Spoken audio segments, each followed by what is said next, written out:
happening? I'm Pat from Mobius Records, and today we're going to be talking about a genre near and dear to my heart, shoegaze. So shoegaze is probably a term that you've heard in the last handful of years, and there are a couple of reasons for that. One is in the last 10 to 15 years, there's been a renewed interest in the first wave of shoegaze bands from the late 80s and early 90s. There's also been a just absolute resurgence of bands reviving the shoegaze sound. The second reason is that pretty much all guitar music is being labeled as shoegaze on the internet. So what is shoegaze? If there's one defining characteristic of shoegaze, it's the guitar sound. Shoegaze guitar tends towards a couple of different sounds: shimmering and ethereal, or swirling, droning, all-encompassing wall of sound, both of which are achieved through the heavy use of guitar pedals like chorus, delay, distortion, and reverb. There's some debate as to the actual origin of the term shoegaze, but shoegazing was initially a dig at some of the early bands in the genre who didn't move around a whole lot on stage, spent most of the set staring at their feet, tapping guitar pedals. If you want to see what a shoegaze guitar pedal looks like, check out this picture of Swerve Driver that I took.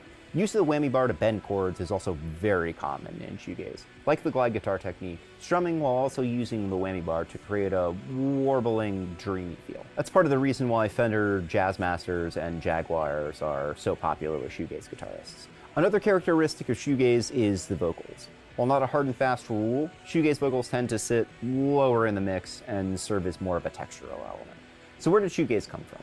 Shoegaze was really cemented as a sound in the late 1980s, early 1990s in the UK alt-rock scene. Some of the big influences on the first shoegaze bands were bands like The Cure and the Cocteau Twins. It's really easy to draw a straight line between something like Disintegration and even the earliest Cocteau Twins album and Lush or Slowdive.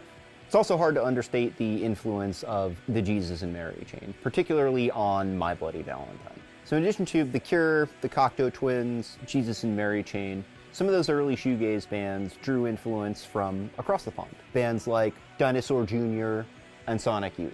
In particular, the absolute wall of noise that you hear on some of the early Dinosaur Jr. and Sonic Youth albums has been cited as an influence by Kevin Shields and My Bloody Valentine. So those are some of the influences on the early shoegaze scene. There's a good chance that if you've heard any shoegaze whatsoever, it's one of these two albums. First, Souvlaki by Slowdive, an absolute classic building on the ethereal template of bands like The Cure and the Cocteau Twins. Or Loveless by My Bloody Valentine. If there's one album that sonically and aesthetically encapsulates shoegaze, it's this one. It's widely considered one of the best rock